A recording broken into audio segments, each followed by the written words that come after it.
So the chief churn crusher thing, my background is in academia. So when I didn't even know what customer success was, I was laid off from a job, 14 years in a qualitative research institute. I got laid off awful December 23rd. And that was my layoff date. I'm going into the Christmas holidays. I have no idea what I'm going to do. And I was always interested in helping people, learning more. But really what drove me into customer success was I had two really bad experiences, customer experience back to back.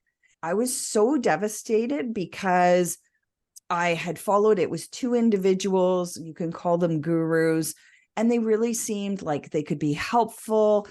It sounds like sales, like building up the product. Oh, it can do this, and we're here to support you and all of that. And then once I became a customer, what ended up happening was it wasn't like that at all. Once I became a customer, the support wasn't there. The things I was promised never arrived. And in fact, I got told when I reached out to support and I was like, okay, I bought for this specific feature. Why is it not there? Oh, that was for another offer that we had, and your offer doesn't include that. And I was like, but I watched, I went through the whole sales process. I was told very clearly I would have this, and then it never materialized. And I was so devastated because these price points, they were $3,000 each, right? So it wasn't like some $10 product that I could be like, whatever. And that's what drove me eventually into customer success. I had the layoff, and then I had those really two poor customer experiences. And I realized, taking the skill set I have, there's this whole area of business called customer success that can help make customer experiences better, at the same time driving better company outcomes. Spotlight, your new customer success soundtrack from the heart of Canada, brought to you by CS in Focus. Hello, Anita. Thank you for joining us at CS in Focus today. Can you tell a little bit about yourself and what's your superpower? Absolutely. Hi, Emma. Happy to be here. My name's Anita Toth. I'm the Chief Churn Crusher at ATI, and we are a customer retention research strategy and education company that specializes in customer retention for SaaS leaders. And my superpower, I'm like a very curious person. So my superpower is asking questions. Love to ask questions. Wow. What is the most non-traditional skill that CSM need to know? I think it's just that, based on asking better questions. Questions really, how am I going to say this? The types of questions we ask influence the types of responses we get. So you can ask somebody a question like, how was your day? You're going to get some surface level answer. Or you can ask something like, hey, what was something surprising that happened today? Very different answers from the first one, how was your day, to asking about something that was unexpected, that was surprising, that they didn't expect in the day. One starts a conversation, which is the second one. And one just gives you a surface level answer that's really hard to go anywhere with. How was your day? Oh, my day was great. How was yours? Good. Now, where do we go with this? And because customer success is really about developing relationships, you want to have a better understanding of the types of questions you can ask to really get at the answers that you want, so that you can better understand that particular customer and how you can help them, how you can serve them. And I also noticed there's a guide on your website about the questions that CSM can ask. And there is about 45. Yeah. So what I did, I went to LinkedIn and I put up a post, and I asked for CSMs and CS leaders to put up what are your favorite or best questions that you like to ask your customers to get that not only relationship going, but to get that deep understanding of your customers. And it was crazy. Like there were over, I can't even remember, 120, 130 responses, something like that. It was a lot. Like it was like this huge list of questions. So I went through and grouped them together and came out with a list of 45 best questions, best customer questions that a CSM can ask their customers. We can put the link in the show notes, or you can, our website's ati.ac. So ati.ac, the AC stands for all customers because that's who we help you keep. Hey, isn't that good? And there's the Canadian, eh? Yeah. And if you go under resources, you'll see that it's there. You don't need to give your email or anything. You can download it immediately, but super helpful because the questions they're very specific. And they are meant to get a more of a 360-degree view of the customer. So yeah, definitely check them out and then pick out your favorite. And yeah, feel free to ping me over on LinkedIn and tell me, which one you love to use if it's not in the list, because I'm always looking to update this too. What is your top one favorite where you see the overlap people ask the most? I can't even, because really the type of question you ask depends on what type of data you're trying to get. Mm-hmm.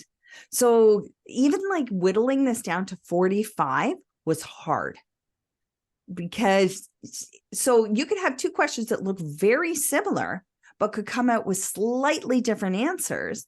And depending on those slightly different responses that you get, you might want to ask one over the other depending on the situation.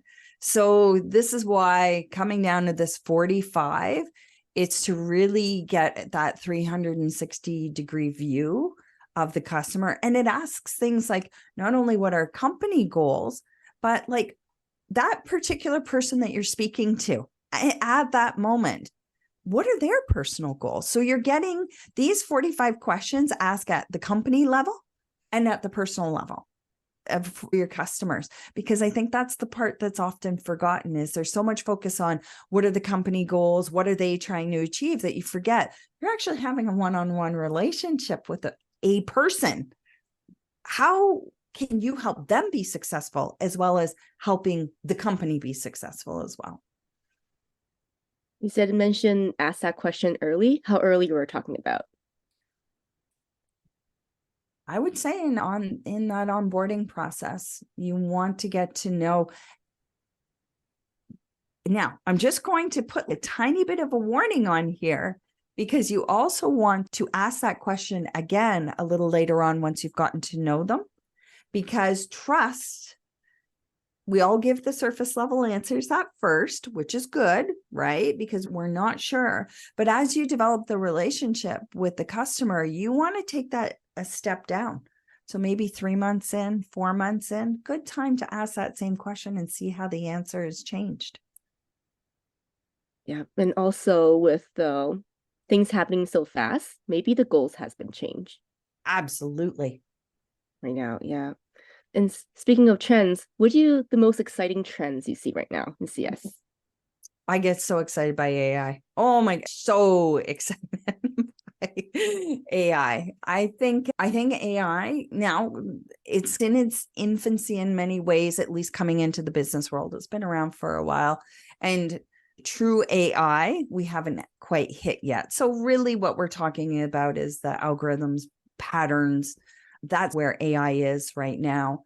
But I use it for things like writing templates. So email templates that, like we talked about earlier, right? If you have to reach out and you have a customer with a really negative sentiment, you could ask, I use ChatGPT right now, but there's so many CS products that have AI underneath that's running them. But I went to ChatGPT and asked it, how do you do this? So I give it the scenario. You're a CSM. Tell it, like, this is the prompt that you would write in. You are a CSM who has an unhappy customer because of this. They are thinking they might want to leave. what are some things, write me an email that I could send to that customer. Now, AI is not perfect. ChatGPT is not perfect. You need to go through, and sometimes it will give the absolutely wrong answer. This is where you have to bring critical thinking in and look at what it writes and say, yeah, that I can work with that. It's not giving you the direct output, but it is giving you an idea. And then you can take that and you change that so that it's very specific to the customer. And then you can use that as a template. Those are the types of things. Then there's plugins you can get for ChatGPT as well that creates graphs and charts and all sorts of things. It can also do that. It can create task lists. It can do all sorts of things, but you always have to realize that it is trained on data that is imperfect. So it is not going to give you the ideal perfect answer. You need to always question its responses and say, is that accurate? Maybe not. And then you use it as a basis for what you want to do. I see. Is there any particular tools? I know you use ChatGPT, but other things you're hoping to use AI for in the CS sense? I don't know, Emma. And there are So many. there are people out there on LinkedIn that are doing that very specifically. I'll call out Mickey Powell at update.ai. That's their whole world. And it's so I know that their software is similar to Gong in that it will transcribe your discussions, but it gives you a summary as well of the highlights or key points during that meeting so that you're not furiously trying to either write or type notes while you're trying to listen and ask good questions. So there's definitely software out there, but I would start there. Follow Mickey on LinkedIn. And because that's what they do is they generate very specific outputs, and he's got some really great ideas on what CSMs and CS leaders can do in leveraging AI to help them get better outcomes. Yeah. I'm also really fascinated by Clary. And I Clary haven't heard of that. So Clary is a revenue forecasting tool, but also integrates with the conversation AI part, the everything, and is searching for revenue signals instead, holistically. So I think the churn signal, the health score, or what's transcribed from not just a CS conversation, but from the emails from the sales rep or whatever. Awesome. All that together. So I love when we can use technology to, aligned or actually really break down the silo. I hope that's where AI is helping us to go to. I fully agree. And I have to say, again, the trend that I think is critical for customer success, we're seeing it all over, is for those silos to be broken down. Marketing, sales, and product, they have literally been around hundreds of thousands of years. Who knows when product was actually created? I have something, I give it to you, you give me something back. There you go. We had a sale and a product, right? Modern sales, modern marketing, at least 150 years. Yes. So they're not going to change. It's on customer success leaders' responsibility to then break down those silos because they've been doing things the way they've been doing them for a very long time, and there's no incentive for them to change. So with that, I was like, okay, so how am I gonna do this? I don't know. I had to learn. I had to learn what customer success is. I come from an academic background. I don't understand, how do SaaS companies work? What are all these metrics they're talking about?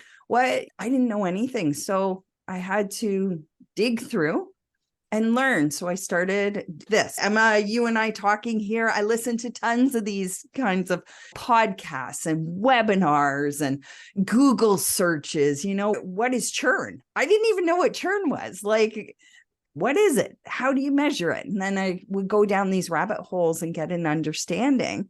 And I realized with the skill set I had that addressing churn was something that my skill set lent itself very well to.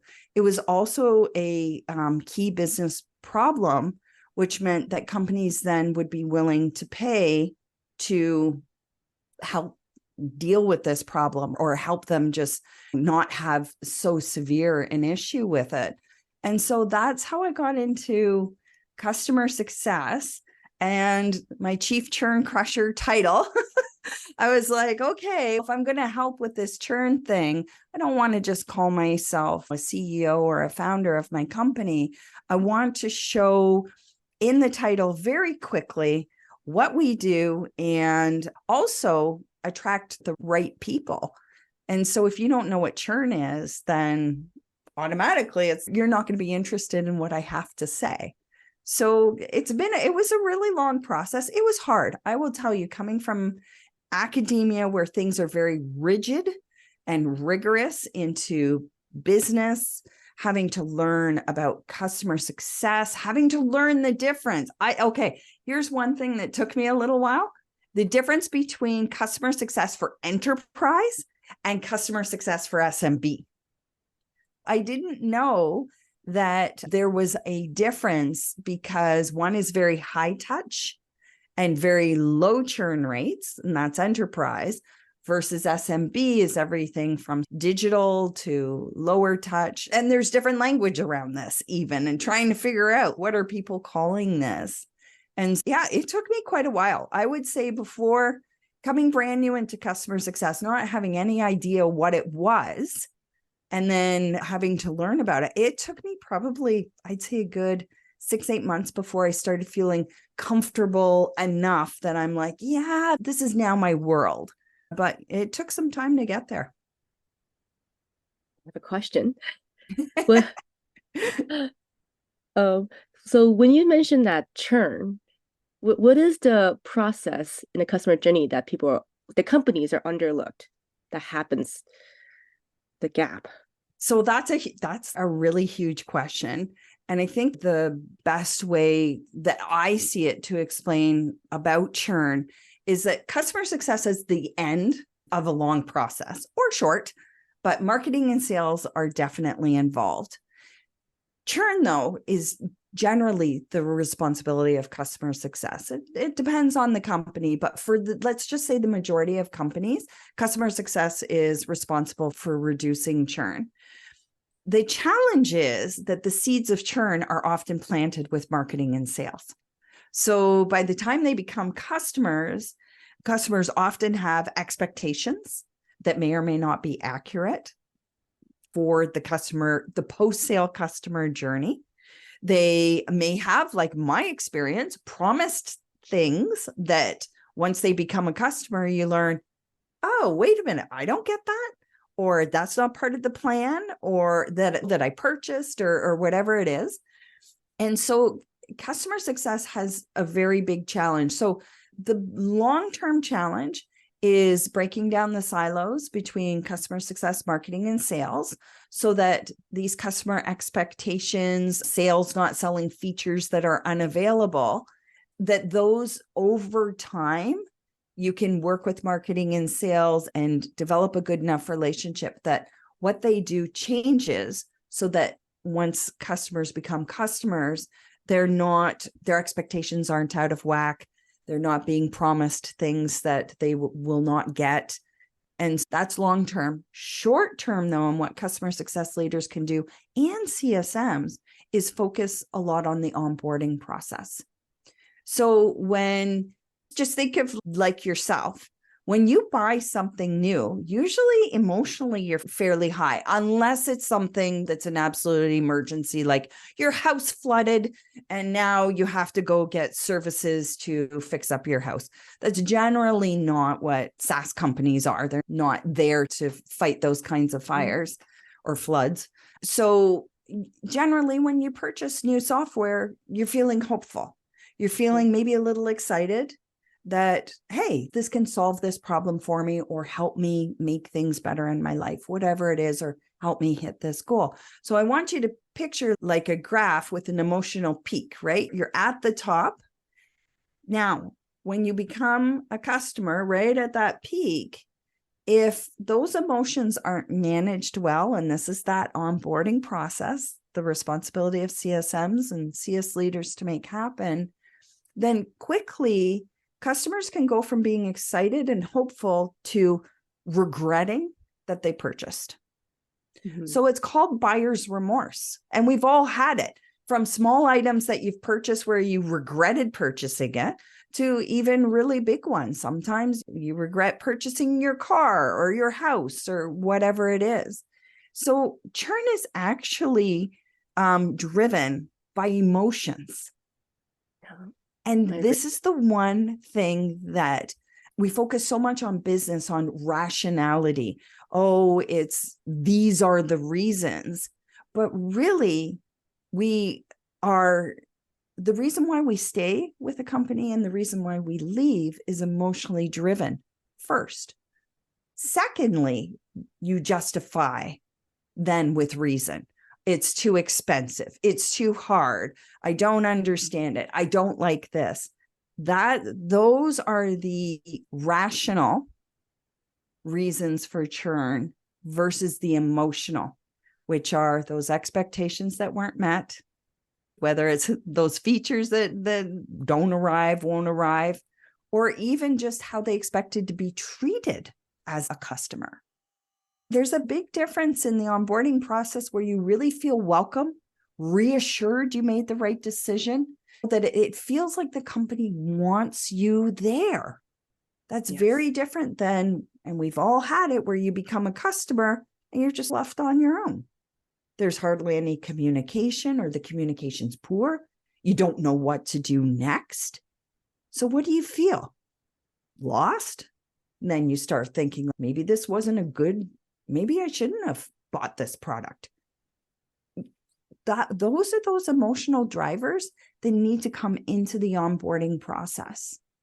And CSMs, of course, can help that in realizing that very early in onboarding, you're really there to reassure the customer that they made the right decision to buy. That's really what you're there to do. Then you can start dealing with the expectations they have. Make sure that if they are out of line, how can you bring them in line? And the more you do those things, especially very early in onboarding, the less likely they are to churn, even if they've been sold features that are never on the roadmap or way down there. Even if their expectations are way out of line, if you can reassure them that they made the right choice to buy and that you are there with them, and their expectations might be out of whack, but these are the expectations that are realistic. And then, hey, look at the great outcomes. We can help companies that have their expectations in line as you build out that success plan with them. It's interesting you mentioned this. In our recent CS in Focus community, somebody asked, what if the customer's promised feature was never on the roadmap? How do you communicate that? And what sort of responses did they get? The CSM is having some troubles, or how to communicate that disappointment, or how to manage expectation, maybe say it that way. Yeah. When the customer is asking for a feature, but this is probably not on a roadmap yet, or something's happening. First of all, I'll say it's hard. It's hard to do that. When somebody is like in a negative emotional state, such as disappointment or frustration, it's hard. And there's two answers to this. One is sometimes that's where they choose to stay. And that really is a choice for them, how they want to respond to what your actions are. Yes. But the best thing you can do is try to listen. And it's your typical thing like you would do with kids, right? When they get hurt, you can either discount it and be like, oh, just suck it up, you're fine. And you can say, oh, yeah, that looks like that would hurt, or you must feel terrible, or just acknowledging their feelings, first of all. Like that is where they are emotionally. Just acknowledge it, first of all, without being patronizing or flippant. Like you got to be careful, especially if it's in text when you're writing. The same sentence, depending on the reader's mood, can be read in two different ways. That's the first thing. And then the second thing is to let them know that this may not be the ideal situation or what they chose to buy. or sorry, not that they chose to buy. This might not be the ideal situation. And that, yes, what feature it is that they wanted might not be available yet. And then you lead them on, this is what we can do instead. And then apologize full out. Just say, we're sorry, because somewhere along the line, that expectation was put in their heads. Yeah. And it can be done intentionally. So the salesperson selling and saying, oh yeah, for sure, that's coming 2 months, we'll have it. And then meanwhile, it's a year and a half away sort of thing. So the expectation can come that way. But the second way an expectation can come is by not saying anything. So they just infer. Yeah. They've gone through, they've engaged with your marketing material, the content. Maybe they've spoken with sales. Maybe they haven't, because some are self-serve where you just go from marketing straight to a sale. Somehow they've inferred this. And I see that as the company's responsibility then to be very clear, to try to really help set those customer expectations. So apologize for it, even if it's not your fault, right? Because it's usually upstream in marketing and sales. But again, these become opportunities. Remember I said about long-term churn reduction. How do you do that? This customer success leader then has to start working with marketing and sales and saying, hey, early on in onboarding, this is what we're hearing. And we're hearing this consistently. Yes. So that's coming from marketing and sales. But that's up to the CSM to address at a personal level with the customer. Then it's the responsibility of the CSM to take that to the CS leader. That's the responsibility of the CS leader to break down those silos between marketing and sales to make for a better customer journey, happier customers, because now their expectations are much more in line. And then, of course, what do you get? You get better fit customers at the end who are less likely to churn. Yes. There was a feedback that I think is really good, is never promise a timeline. Don't. Absolutely. Yeah, that's a great one. What else did they say with that? It says, oh, it's coming in 2 weeks, which is wrong. We know how products, there are sprints, but not always. There's bugs afterwards and all that. Yeah. And just really be clear about resetting the expectation again, like you just mentioned. Is back to CS leader to realign with sales and marketing, break down the silos. Yep. I think that's the key of all of this is customer success is literally a goldmine of customer insights. It's valuable to the rest of the company.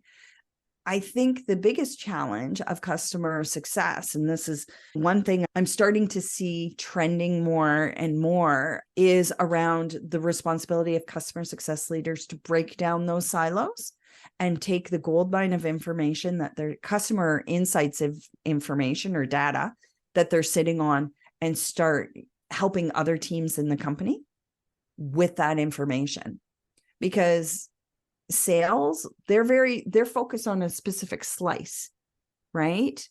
Versus customer success is focused on a really big piece, depending on how long that relationship with the customer will last. So needs change, the customer changes, their goals change. So customer success has all of that, whereas sales only gets, before they become a customer, what their challenges are at that point. But that changes once they become a customer, right? There's also another suggestion that when we emerge insights, which is change the language. It's like, how does information benefits you? And they're more likely to listen and be aligned, not just, I'm bringing this problem to you, help me fix it. Okay, this is what the customer said. I see this, how it helped to you. So that was absolutely. If you can, so even as a customer success leader, so this is one of the things we do with our clients who are CS leaders, come to us. Usually it's around validating hypothesis they have about why customers are churning or why they're challenged with increasing retention, or even if they're looking around expansion. One of the things we do is teach them how to break down those silos with the customer data they have. And I'll say it right now, that is understanding whatever that functional leader, that person. So whether it's product marketing and sales, those are the three we focus on. Understanding what metrics are important to them. So what are they comped on? And then aligning your customer data that you have to help them with those metrics, because it matters to them. They're going to listen. If you can help reduce their customer acquisition costs, like for marketing, they're going to listen because they're often comped on that or something similar to that, because every company is a little different. That's how you get buy-in, versus just saying, hey, I have this data and I think it would be helpful for you. If you can make that connection, and that might mean that you find a marketer from somewhere else and ask them, hey, what would be the best way for me to take this data I have to be able to, essentially, you're pitching to your marketing leader to get buy-in to change their processes so that at the end you get better fit customers. So really, it's a pitch. And what better way to do it is, like you said, Emma, tailor it very specifically to them. Yep. Mm-hmm. Oh, what advice would you give to emerging leaders who want to step up their game in CS? Ooh, that's a great question. So in talking about breaking down silos, I think the biggest thing is understanding how businesses run. What's driving them? What metrics matter? Again, product, marketing, sales. For the CEO, how can the CFO, you develop a better relationship with them, understand what their key drivers are. If you have a COO, all of these people, it's understanding business better and the key metrics that matter to those particular team leads or functional leaders, if that's a better language.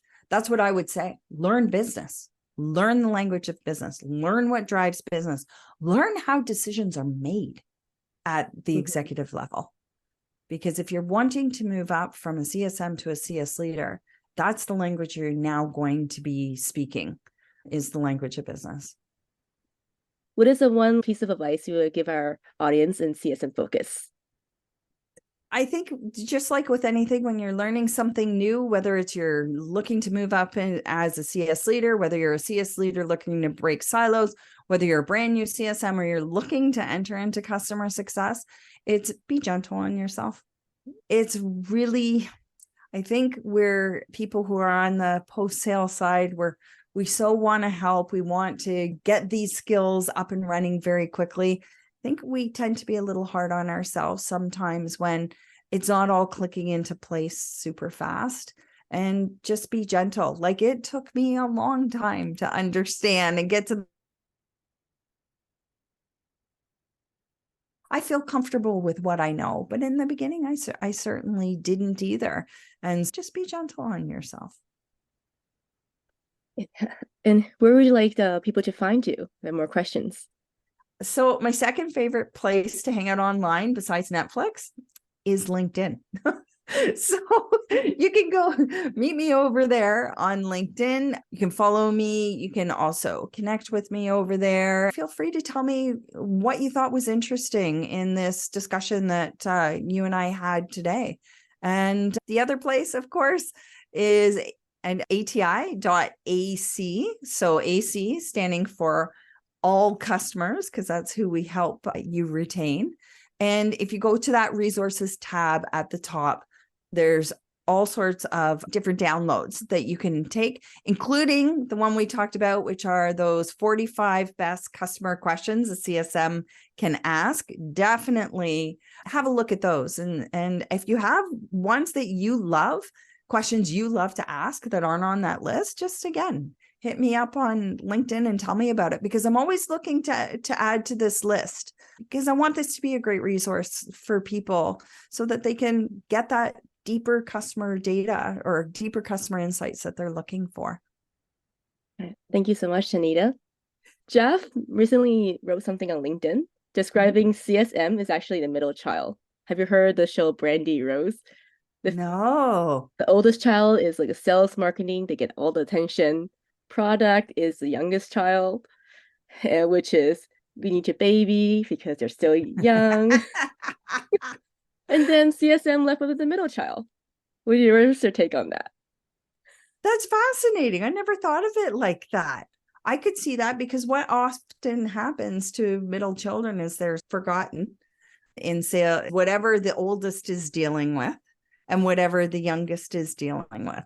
I could see that. I can definitely see that, which is again why I think it's in the responsibility of customer success leaders to stand up and break down those silos, because that sort of middle child forgotten over there, not causing problems, it means that then you're not getting the attention. But yet customer success, like literally is sitting on a gold mine of customer insights data that could really flip from, I don't want to say being a middle child, but it can definitely suddenly put the spotlight on customer success in a positive way in a company. If you can leverage that data and break down those silos to help the older child and the younger child, or older children and the younger children, then having that spotlight it's going to really change things. And I think I love that. I actually really like that. I hadn't heard it. So I'm so glad you raised it. And you mentioned this spotlight. This is the reason why we're having this podcast. We want to put spotlight on CS. We want to put spotlight on Canadian CS too. Yay! I love it. I love it. Thank you for allowing me to be in the spotlight for this time that we spent together. And yeah, I'm excited. I'm really happy. As Canadians, we're a very small proportion of the global CS community, but hey, we've got great people here who need to be celebrated. Thank you, Anita. Thanks, Emma. Yeah. See ya. Yeah. Wherever we go, we always have CS in focus. Thanks for listening. And don't forget to check out our community at csinfocus.com. If any topics you'd like to explore further, let us know.